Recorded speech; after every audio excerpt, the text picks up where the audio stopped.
Bonjour, bonsoir à tous, c'est Antoine alias Anubis pour une nouvelle vidéo en sang et or. Actualité Racing Club de Lens. Alors, elle est pas extraordinaire l'actualité, mais je voulais quand même faire un point important sur l'ADNCG, sur l'intervention de Joseph Ougourlian à la commission d'enquête parlementaire sur la financiarisation du football français. C'était vachement intéressant. Et puis quelques rumeurs, et puis je reviendrai un peu sur le tweet un petit peu racoleur de notre ami Sébastien Denis qui au final nous dit pas grand chose. Et puis de la rumeur Mohamed Konaté qui serait surveillé par le club. Bon, ok. Il n'y a pas grand chose à se mettre sous la dent, mais déjà il y a l'euro. De deux, je pense que l'article de Sébastien Denis le dit bien. Il y aura une revue d'effectifs par Will Steele. Il y a des tractations pour les grosses ventes. Je pense que ça va bouger après, quoi. Après, mais voilà. La petite vidéo, ça permet quand même de garder un lien avec, euh, avec la commune lensoise et moi par rapport aux actualités lensoises. Je vais pas faire des vidéos pour rien dire, mais pour moi, je trouve qu'il y a des choses intéressantes en tout cas à parler. Et puis, je vais pas vous le cacher, j'ai eu quelques retours, les langues se délient un peu. Ce qui fait plaisir dans ce que je fais, c'est qu'il y a des gens qui tournent autour du club, qui regardent mes vidéos, qui ont même fait voir certaines de mes vidéos à des joueurs. Bon bref, ils me l'ont montré par screen interposé, etc. Et que bah il y a des retours positifs. Donc ça fait du bien, surtout de gens qui travaillent autour d'un club de foot, ce qui veut dire quand même qu'ils ont un certain QI foot, bah ça fait plaisir. Voilà. Merci pour tous vos messages de soutien. La vidéo des Bleus est sortie. Elle a pas trop mal marché. Je m'attendais quand même à pas avoir autant de vues que ça, mais en tout cas, ça a plutôt bien marché, même si c'est en dessous des vidéos lensoises. Mais c'est normal parce que c'est ma chaîne, c'est une chaîne lensoise. Donc voilà, c'est un aparté parce que j'ai envie de me faire plaisir, je m'en fous hein, au niveau des vues, mais c'est vrai que j'ai été agréablement surpris. En plus, le match était pas tété, donc je me suis dit que ça allait pas passionner les foules. Et j'avoue que l'euro est un peu dans une certaine forme d'anonymisation en France parce que c'est tellement occulté par l'actualité politique que c'est assez compliqué. Alors c'est vrai que j'essaye de moins tweeter par la politique parce que du coup bah, ça fait un peu d'embrouille et puis voilà. Bon pour moi j'ai dit ce que j'avais à dire, ça y est, mais en tout cas encore une fois merci, j'ai eu plein encore de messages de soutien par rapport à la dernière vidéo où bon c'est vrai que j'attaque dur mais c'est bon à un moment donné faut arrêter de me faire chier, et puis quand on me fait chier, je réponds. Voilà, clairement. Bon, bref, message est passé, terminé. Mais en tout cas, j'ai encore eu plein de messages de soutien, je vous remercie beaucoup. Bref, on va commencer cette vidéo déjà par la décision de la DNCG, qui ne prend aucune mesure pour le club par rapport au bilan de la saison 2023-2024. Alors je voulais donner un petit peu mon avis là-dessus parce que j'ai vu pas mal de tweets où les gens, c'est pas qu'ils mélangent, mais je pense que ils font pas la part des choses entre la décision de la DNCG et la conférence de presse de Joseph Ougourlian, parce qu'ils disent bah les 100 millions et machin, bah je croyais qu'on était dans la merde. Non, Joseph Ougourlian n'a jamais dit que le club était dans la merde. D'ailleurs Arnaud Pouille l'a dit dans une interview où au final il dit pas grand chose. Hein. Franchement, l'interview, ça et rien dire, c'est pareil. Sauf qu'il a apporté une précision qui est quand même importante et je pense qu'il a voulu le mettre à son crédit. Mais au final, ça sert plus les propos de Joseph Ourgourlian que les siens. Je vais y revenir après. Où le fait important de cette intervention d'Arnaud Pouille, c'est que voilà, il y a un dégagement de 15 à 20 millions d'euros d'excédent, donc de positif après cette saison de Ligue des Champions et post place de Dauphin. Euh, je vais pas vous le cacher. Pourquoi je dis que ça sert plutôt les intérêts de Joseph Ougourlian ou que de Pouille, c'est que tout simplement, je pense que Arnaud Pouille et Franck Hayes ont été virés pour des motifs qui sont sportifs. Pour moi, il y a une faillite sportive de ce duo et ils ont été sanctionnés par leur patron, comme avant lui a été sanctionné Montagnier, c'est-à-dire que s'il y a grosse déception du patron au niveau du sportif, bah il vire les gens, voilà, et ça c'est le mode de fonctionnement d'Ougourlian, c'est le mode de fonctionnement d'un patron qui est hyper exigeant avec ses salariés, mais qui est aussi hyper comment dire il hyper délègue, c'est-à-dire qu'il compte sur le talent de ses collaborateurs pour faire avancer son entreprise, mais à partir du moment où il donne cette confiance, si la confiance n'est pas rendue, il vire. Voilà, c'est clair. C'est un mode de fonctionnement qu'il a toujours eu, d'après ce que j'ai bien compris, et je pense que c'est ce qui s'est passé. Ils ont été virés pour incompétence sportive, due au regard, enfin, au regard des montants dépensés par Joseph Ougourlian et la holding sur la saison écoulée. Maintenant, il n'y a pas de mesures prises par la DNCG parce que le bilan qui est sorti de cette saison 2023-2024, il est positif. Maintenant, ça n'a pas de rapport avec la conférence de presse. La conférence de presse d'Ougourlian, c'est une conférence de presse anticipative. C'est-à-dire qu'il anticipe une baisse des droits TV, ça il est pas fou. Il anticipe aussi qu'il n'y a pas de troisième versement CVC pour Lens, donc il y a un manque à gagner. Il n'y a pas de Ligue des Champions, ce qui veut dire que le budget va être beaucoup plus bas qu'il ne l'était la saison dernière. Moi je pense que il y a eu dans la saison qui vient de s'écouler, il y a eu une deadline. C'est quand il a vu qu'il avait claqué plein de pognon et que ça n'allait pas terrible et qu'il y avait des choix qu'il trouvait plutôt assez incongrus et qui posaient question, il a sûrement mis les points sur la table et remis un objectif. C'est-à-dire qu'il a dit, moi j'ai dépensé ça, masse salariale, papa. Je vois qu'il y a de la gabegie, il y a des trucs, machin.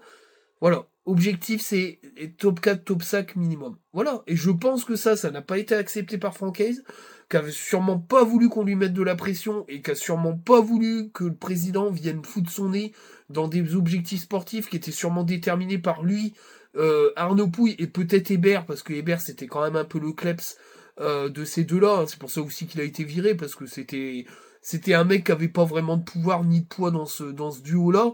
C'était un trio, mais en fait c'est un duo avec un sous-fifre.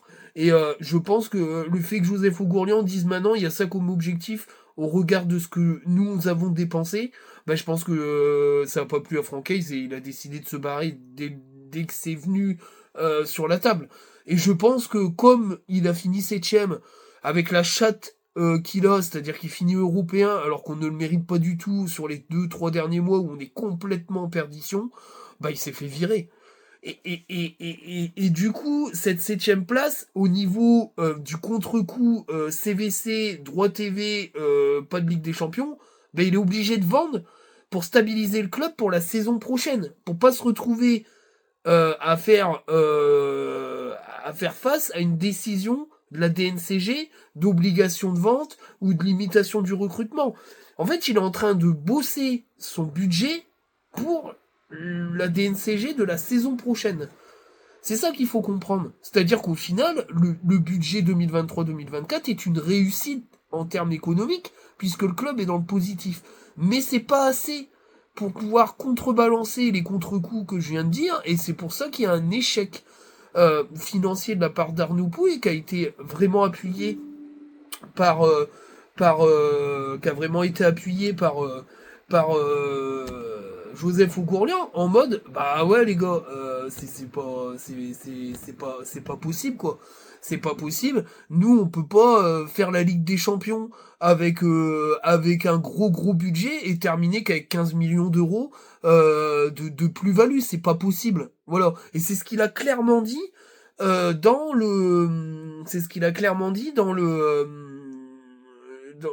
la conférence de presse en fait. Voilà, c'est ce qu'il dit. Il dit que bah, c'est pas possible, que pour lui, il aurait dû avoir beaucoup plus de sous au niveau du reste à vivre, si on va dire, sur une saison, que ce qu'il a eu là. Donc c'est pour ça, c'est ça le motif de licenciement d'Arnaud Pouille et de Franck Hayes, parce que Franck Hayes a aussi participé à cette gabegie financière en ne faisant pas vraiment jouer les joueurs à forte valeur économique et en prenant des choix sportifs de les écarter au profit de joueurs qui ont été catastrophiques toute la saison et qui ont conduit à ces 7ème places qui, pour Joseph Ougourlian, un échec économique. Voilà en fait le truc. Et cette DNCG-là conforte Joseph Ougourlian dans l'idée que bah, ça passe là, Voilà, il l'a dit en commission, j'en parlerai après. Ça passe, pas de problème, mais ça passera sûrement pas l'année prochaine si on reste en statu quo. Va falloir vendre. Voilà. Là, sinon, la DNCG, elle aurait dit vous devez vendre. Elle a rien dit du tout. Au regard de 2023-2024, le Racing Club de Lens est OK financièrement. Voilà. Mais il va y avoir le contre-coup de ce qui va se passer dans les prochaines semaines. Droit TV en baisse. Troisième paiement CVC qui n'arrivera pas pour Lens. Et puis des joueurs trop payés ou trop chers. Donc voilà. Voilà le topo. Mais ça explique un peu les trucs, quoi. Ça explique aujourd'hui la situation, le branle-bas de combat, et puis les décisions de Joseph Ogourlian. Maintenant, Arnaud Pouille a essayé de se défendre. Il a clairement dit que, en filigrane, que lui s'était fait virer, débarquer, et puis que le Francaise s'était fait virer. Mais moi, je comprends que Francaise se fasse virer. Le problème, c'est que Joseph Ogourlian avait un souci avec Franquet, c'est qu'il avait pris un poids démesuré dans le club. Et ça commençait à devenir gênant. On m'en a parlé, voilà. Des gens qui travaillent au club commençaient à dire que le poids de Franquès dans ce club était vraiment énorme et que tout passait par lui, même quand il n'est plus été manager général. Toutes les décisions d'Arnaud Pouille passaient par son radar, ce qui n'a pas du tout plu à Joseph Ogourlian, qui avait démis de ses fonctions franquaises, parce qu'au final il a démissionné, mais on sait maintenant aujourd'hui que Joseph Ogourlian lui avait dit stop, on arrête ça, c'est n'importe quoi, et voilà, mais aujourd'hui les langues se délient, et les gens parlent. Et les gens disent bien qu'il y a eu des gros soucis managériels et que Hébert servait à rien, qu'il avait pas l'étoffe pour faire du recrutement dans un club de Ligue 1 ambitieux. Rien que l'épisode Omar Soulé a été complètement catastrophique parce qu'il fait un Instagram dégueulasse où on voit bien qu'il est à Leipzig. Ça a complètement fait capoter le transfert. Derrière, Francaise, il est limite content parce que lui, il voulait pas se débarrasser d'Aïdara, il voulait le garder parce qu'il voulait garder sa garde rapprochée parce que clairement, il avait aucune connexion avec les joueurs qui ont été recrutés alors que c'est lui qui les a validés. Bref, on va pas refaire le truc, mais au final, voilà, ils ont été tous les deux virés pour de l'incompétence, l'une financière, l'autre sportif, même si on finit septième, je suis désolé, moi je suis d'accord avec Joseph Ougourlian, c'est n'importe quoi, on n'aurait jamais dû finir septième, c'est un échec, c'est une dégringolade, voilà, c'est une dégringolade. Maintenant, le club n'est pas en mauvaise santé financière. Comme il l'a dit dans la commission, lui et Caillot vont sûrement traverser la tempête pas trop mal, parce qu'il y aura une tempête, c'est clair. Et, euh, et voilà, je pense que le club va repartir sur des rails différentes, mais pas des mauvaises rails. Parce que pour moi, le recrutement de Will Steele, c'est clairement un message envoyé à tout le monde. C'est-à-dire que on perd Francaise, on récupère Will Steele, qui est peut-être l'un des coachs les plus cotés en Ligue 1, qui a une cote en Angleterre, clairement. Il y avait beaucoup de clubs qui s'y intéressaient, et il a préféré le challenge lensois. C'est pas pour rien. Ça veut dire qu'il y a un projet solide derrière, que ce qu'a présenté Joseph Ougourlian et Dre aussi est un projet qui tient la route. Je vois pas Will Steele s'engager dans un truc obscur, nébuleux, avec des joueurs pourraves. Donc sincèrement, je pense qu'il y a quelque chose de très sympathique qui arrive, mais il va falloir être patient dans le sens où il y a un euro et voilà. Mais je pense pas que ce mercato-là soit géré de la même manière. Il va pas y avoir des panic buy en fin de mercato. Ça va se décanter très vite et s'accélérer très vite, je pense. J'en suis même certain. Je pense que ça va se goupiller comme ça va s'accélérer d'un coup. Alors, je vais rebondir sur la commission d'enquête sur la financiarisation du foot français. Il y avait Caillot, Létang, le propriétaire du LOSC, Martine, je sais plus comment il s'appelle, et puis Jean-Michel Aulas, et ouais, j'ai dû faire le tour. Puis bien sûr Joseph, hein. Je sais pas si je l'ai cité, enfin bref. Joseph, Caillot, Létang, le propriétaire du LOSC, et puis Aulas. J'ai trouvé c'était vachement intéressant, ça a duré 2 heures, c'est aussi pour ça que j'ai pas fait la vidéo tout de suite, parce que j'avais envie de regarder. Moi j'ai appris pas mal de trucs. La première chose, c'est que le deal CVC, il a clairement été défendu par Joseph Ogourlian, en mode faut arrêter de croire que c'est un deal à l'infini, CVC finira par revendre ses droits, ils ont pris 13%. Bien sûr que derrière, il y a des sécurités, mais en fait le souci c'est que les droits TV pour l'instant, ils sont toujours pas gérés et que on peut pas dire que c'est encore foiré Par contre, la Brune a pris de très gros risques. D'ailleurs, il a pris des scuds monstrueux par par Joseph Ougourlian, qui a d'ailleurs rhabillé pour l'hiver Roussier, je te dis pas, les missiles sol-air qu'il a pris en pleine gueule pendant tout le truc. Il ira pas manger avec, hein, ni partir en vacances, ni quoi que ce soit. Il en avait trop après lui. Je pense que, voilà, clairement, Joseph Ougourlian, il était en mode, j'ai sorti les armes. On y va, là. L'Arménie, les armes à la main, on va y aller. Et j'ai trouvé hyper offensif. Et on voit bien le financier, c'est clair. On voit bien le financier, le mec qui maîtrise ses dossiers. Euh, Ce qu'on apprend, c'est que, ben, clairement, en fait, Canal+ a les abonnés, en fait. C'est-à-dire que les abonnés, ils sont pas chez Prime, ils sont chez Canal+. Hein, que Canal+ a le dispositif abonné, qui sont abonnés à Canal+ depuis des années parce qu'il y avait la Ligue 1. Il y a une espèce d'interdépendance entre le foot français et Canal+, qui au final a le monopole et le monopsome de tout ça. Alors monopsome, ça veut dire que en fait, ils sont les seuls et tout le monde veut leur vendre les droits en fait. Voilà, c'est ça le monopsole, et ils ont le monopole parce qu'ils ont le monopole des abonnés. Donc même s'il y a une création d'une chaîne, les gens vont pas migrer de canal à la chaîne de la Ligue 1. Tout ce qui pourrait y arriver, c'est que Canal+ achète le droit de diffuser la chaîne de la Ligue 1 sur Canal+.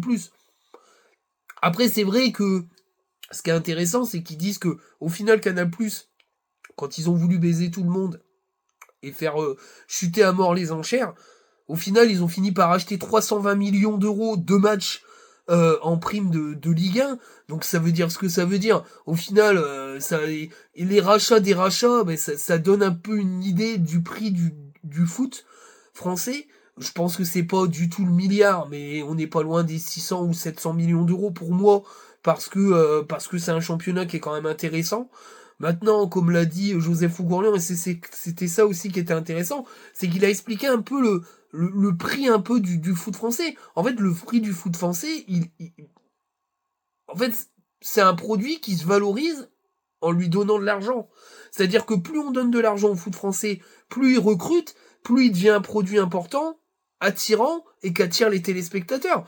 C'est exactement ce qui s'est passé avec la Première Ligue, qui est devenue le meilleur championnat du monde, tout simplement parce que ça a été un pari de Sky Sport, de dire je vous donne des tonnes et des tonnes de thunes, allez chercher les meilleurs joueurs, construisez un gros championnat pour que moi, je puisse vendre vos droits à mort, et puis tout le monde va se gaver, et au final tout le monde se gave.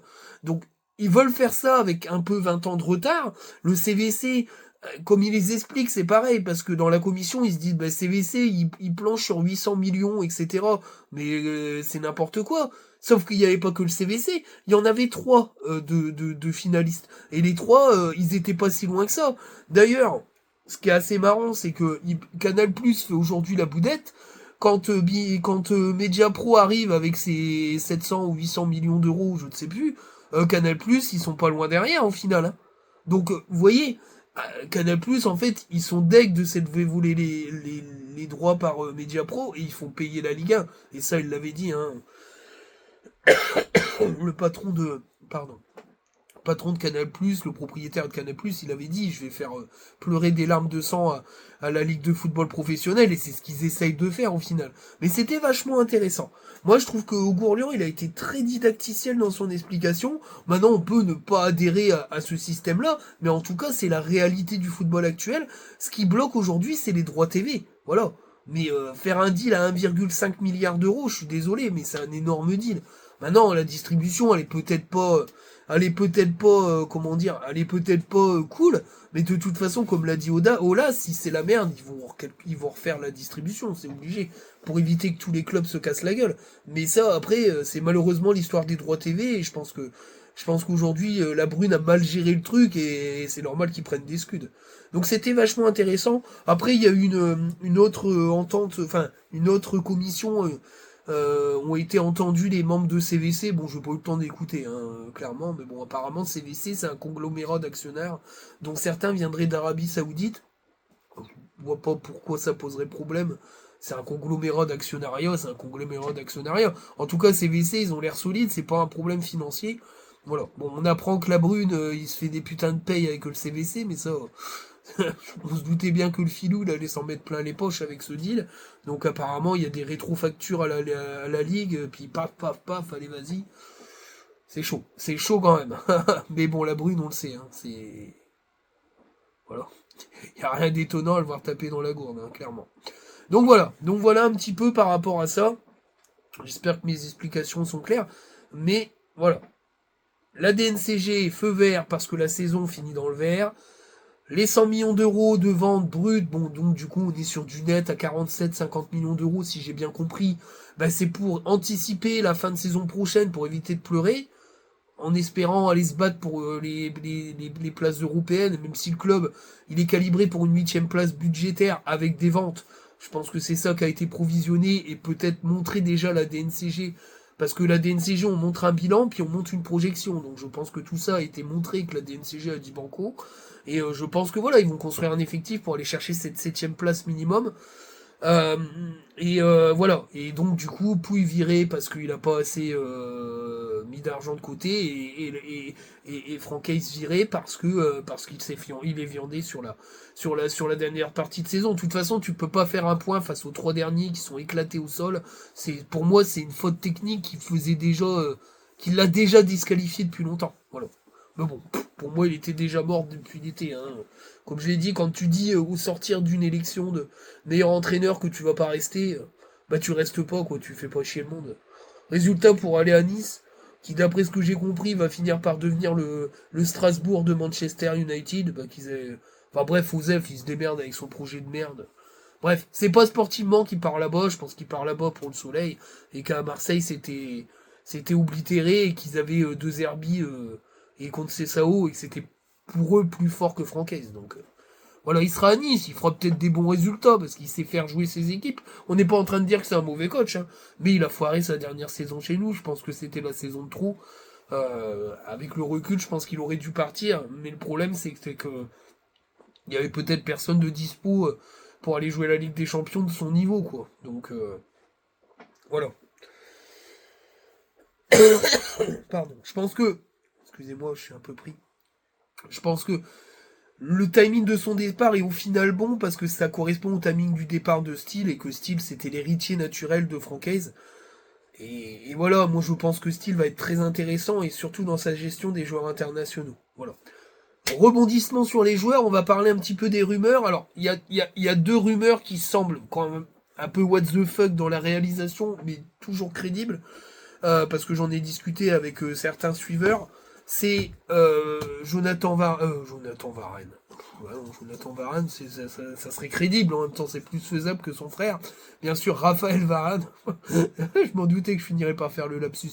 Et puis Mikotadze qui a encore fait un match très intéressant face à la Turquie, c'est lui qui marque d'ailleurs. Les Arméniens ont perdu 3-1, mais c'était vraiment intéressant de les voir jouer, c'est une équipe qui se débrouille plutôt bien. Mais voilà, je voulais revenir sur ces rumeurs-là. Alors, Raphaël Varane, alors José Foucault-Orléans dans une interview un peu en off avec des supporters a dit ça va être compliqué. Maintenant, Steele est là, ça laisse quand même des garanties sportives. Le club ne désespère pas d'essayer de le faire signer. Il y a eu bien sûr des contacts en MLS parce que aujourd'hui c'est l'Eldorado des joueurs à la retraite, c'est de partir en MLS. Bon, pourquoi pas, hein. C'est aussi une façon de la MLS de lancer leur championnat un peu dans les droits TV avec des joueurs de haut standing. Mais c'est pas fait. C'est pas fait la MLS parce que je pense qu'il est dans une réflexion par rapport à son avenir et que cette pige au Racing Club de Lens, c'est dans sa tête. Maintenant, je pense qu'il attend de voir un petit peu ce qui va se passer. Il va sûrement vouloir des garanties sportives pour finir sa carrière sur une bonne note. Pourquoi pas faire un contrat de 1 an plus 1, puis finir tranquillement sa carrière à Lens. Attention, là c'est une supposition, hein. Je suis pas en train de dire qu'il y a des contrats, mais je pense que voilà, je me mets dans une configuration possibilité. Je pense que voilà, le mec il doit attendre des garanties sportives. L'arrivée de Steele a peut-être réchauffé un peu le truc, c'est pour ça que c'est pas mort, et il attend de voir qui va arriver. Mais le fait que Varane pourrait venir peut être une espèce de pôle d'attraction du club au niveau sportif pour d'autres joueurs. Parce que c'est quand même un joueur qui est reconnu mondialement, donc pourquoi pas. Euh, à faire à suivre, mais c'est quand même assez compliqué, hein, faut pas se leurrer, je veux dire, la faisabilité elle est faible. La même chose c'est pour Georges Mikotadze, alors Sincèrement, je suis assez surpris que la rumeur qui a été d'ailleurs mise au goût du jour ce soir, parce que je la fais le soir, hein, je la posterai demain matin, parce qu'il est tard. Euh, la rumeur Mikotadze a été mise au goût du jour par Sébastien Denis de Foot Mercato, en mode c'est pas mort et c'est en cours.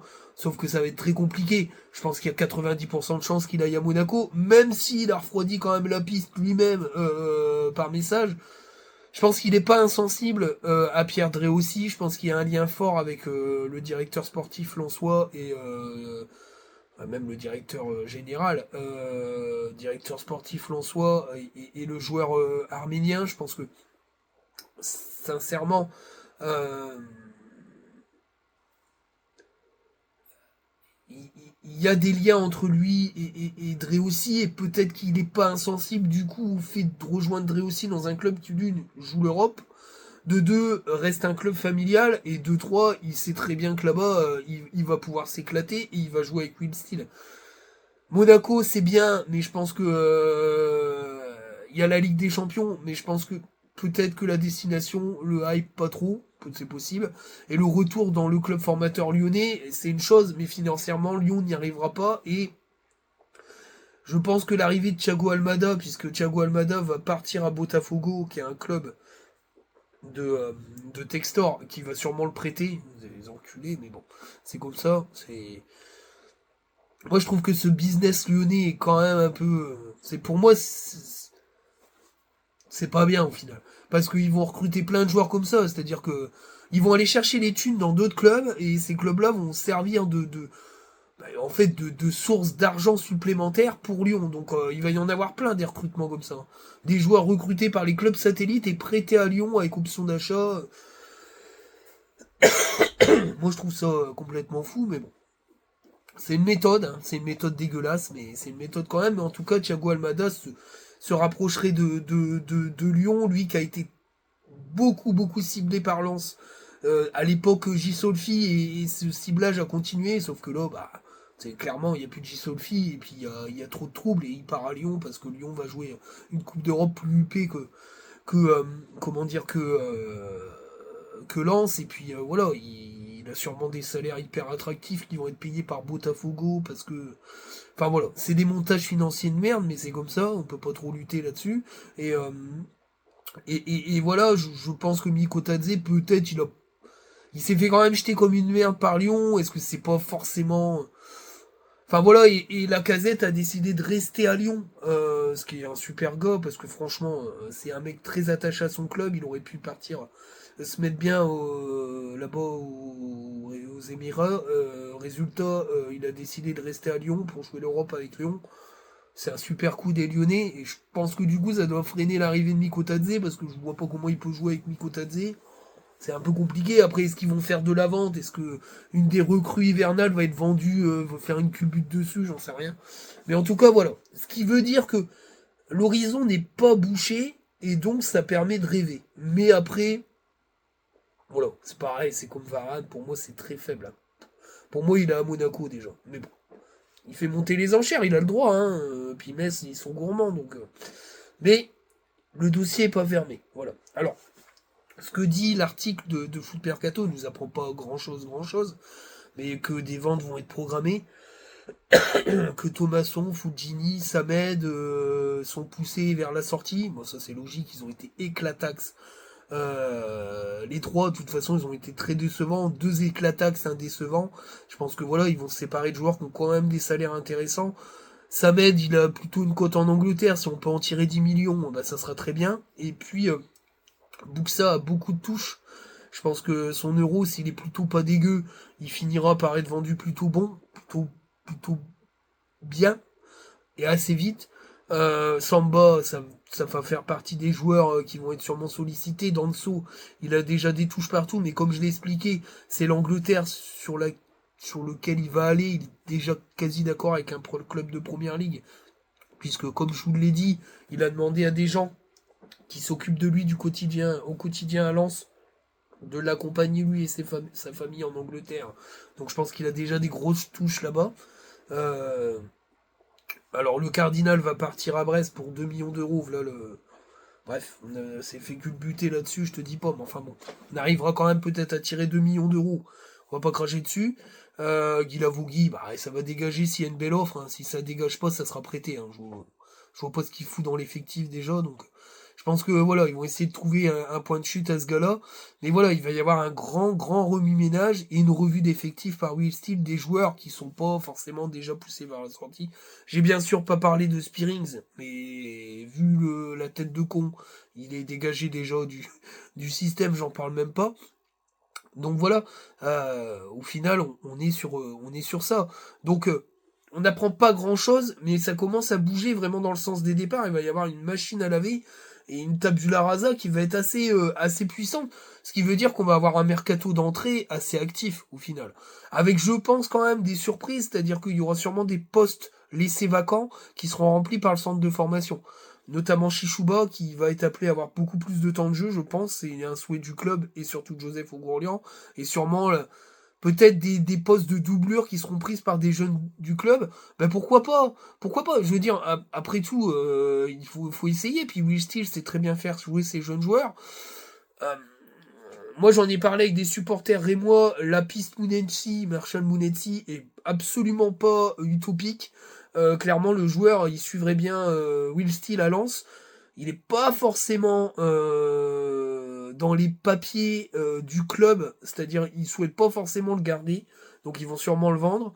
Moi, je trouve qu'en plus, il irait vachement bien avec l'aspect un peu offensif que recherche le club. C'est un milieu de terrain capable de se projeter et de marquer, Marshall Mounetsi. C'est plutôt propre. C'est un mec qui connaît bien la France et le championnat de France. Sincèrement, voilà, tu mets une piécette dessus, mais bon, ça, à mon avis, Caillot va pas les brader, les joueurs, hein, surtout à Lens, qui est un concurrent direct pour lui, hein, qui joue à peu près dans la même cour. Donc là-dessus, on se fait pas de cadeau, c'est clair. Donc voilà. Ma petite indiscrétion, c'est que le fameux Alex Dao, bah, il est toujours dans les petits papiers du club. Tout ça s'est mis en stand-by, mais clairement, le profil aurait été validé par la nouvelle direction recrutement du club. Il ferait partie un petit peu de ces prospects jeunes et d'origine française qui seraient ciblés par le club. Et puis ça permettrait d'avoir des ailiers un peu percutants, un peu à la Junya Ito dans le système de Will Steele. Donc voilà, lui est pas mort dans le truc, le reste c'est toujours en stand-by. Après si Dibané et puis le gardien ont signé, c'est après ça peut aller vite. Hein. Tu peux signer un joueur et le dégager dans la foulée, hein, parce que si le coach n'en veut pas, euh, voilà, ces signatures-là ont été faites. Pas sûr que Joseph Ougourlian dise on les vire pas. Après, si Dibané, il a quand même des choses intéressantes, peut-être que ça va matcher. Mais en tout cas, voilà un peu pour les infos. Alors, ça parle aussi de Mohamed Konaté, je crois, qui est un attaquant du Grozny. C'est what the fuck quand même. Le mec, il a un CV, ça fait peur. Hein. C'est un grand Burkinabé d'1m90 attaquant, je veux dire. Enfin, moi, ce que je comprends pas, c'est que tu vendes Buxa pour acheter un truc. Mais c'est méchant pour le gars, mais pour acheter un profil pareil, quoi. Pour moi, si tu vires Buxa, tu prends pas un gros buff d'1m90. Enfin, on en a tellement vu des joueurs comme ça, des Africains baraqués d'1m90, puis que c'est des gros glands. Enfin, voilà. Pour moi, je reste extrêmement sceptique, même si c'est Tavolieri, il y a le Pauka Athènes qui est dessus, bah le POC, vas-y, hein, fonce dessus, parce que moi, j'en veux pas chez moi. Franchement, c'est compliqué quand même. On sait ce que ça donne, ce type de joueur chez nous. C'est très vite mis aux oubliettes. On n'aime pas trop ce genre d'attaquant comment dire, hyper statique, quoi. C'est compliqué. Voilà, c'est très compliqué. Euh, mais voilà, pour l'instant, de toute façon, il y aura zéro rumeur, rêvez pas. Hein. Voilà, les deux rumeurs qu'agitent pour l'instant, c'est des rumeurs qui existaient un peu, c'est-à-dire Raphaël Varane, parce qu'il avait dit certaines choses et que ça a été un petit peu révélé par des membres de l'ancienne direction, et puis Miko Tadze, qui est la plus récente. Il n'y a rien d'autre, parce qu'il y aura rien pour l'instant. Il y aura rien pour l'instant, mais en tout cas, voilà. Voilà un petit peu la vidéo d'actualité. Moi, je trouvais que c'était intéressant d'en parler. Et j'espère que la vidéo va vous plaire. Donc voilà, Parce que j'ai reçu des DM, ouais, mais t'arrêtes Lens. Bah non, j'arrête pas Lens, je l'ai dit 40 fois. Il y aura les matchs des équipes, de l'équipe de France, et puis l'actualité du club, j'arriverai à enchaîner les deux trucs, sans souci, voilà. Passo, eh ben, je te fais un grand coucou à toi, j'ai hâte d'avoir mon petit cadeau, ça va claquer, je suis trop content. Je fais un petit coucou à tout le monde, je fais un coucou à Sab aussi, qu'elle se remette bien de son accident. Et voilà, petit coucou à tout le monde. On espère que tout le monde va bien. Bah, du coup, il y a des coucous que je peux pas faire. Clin d'œil. On fera ça plus tard. Voilà, un petit coucou à mon cuistot favori, il se reconnaîtra. Et puis, euh, qu'est-ce que je voulais dire? Je ne sais plus. Et puis un coucou à Nico RCL aussi, qui tous les matins me entretient ma radinerie. Voilà, il le saura, il sait de quoi je parle. Et tous les matins, il me régale. Je suis un radin, il le sait, et il flatte ma radinerie, et je le remercie beaucoup. Et à chaque fois, je le remercie. Impeccable. Ah, franchement, le petit-déj, je rentre du taf, parce que j'ai une petite pause petit-déj. Hop, allez, Nico m'a régalé. Merci, mon ami. Merci, merci, merci. Demain, France-Pays-Bas. Oh, sûrement la vidéo dans la nuit, parce que c'est pareil, samedi, j'ai un truc à faire. Enfin, bref, j'ai ma vie. Et donc, je publierai la vidéo dans la matinée, pareil. Mais je ferai la vidéo en live. Je pense que je reverrai pas le match, parce que je le ferai en live comme ça, parce que ça va être compliqué de voir le match et de le revoir dans la foulée. Je pense que je vais le faire à chaud. Bah, c'est pas toujours bon, mais j'aurai pas trop le choix, parce que sinon je vais la faire tard. Puis c'est un peu chiant. Et puis j'ai plein d'autres trucs à faire. Donc voilà. Il y aura ça, et puis dès qu'il y a de l'actualité lançoise, on la compresse, on fait une vidéo, on fait plaisir, on régale. Merci à tous de me suivre. À très bientôt les amis. Ciao et vive le Racing Club de Lens.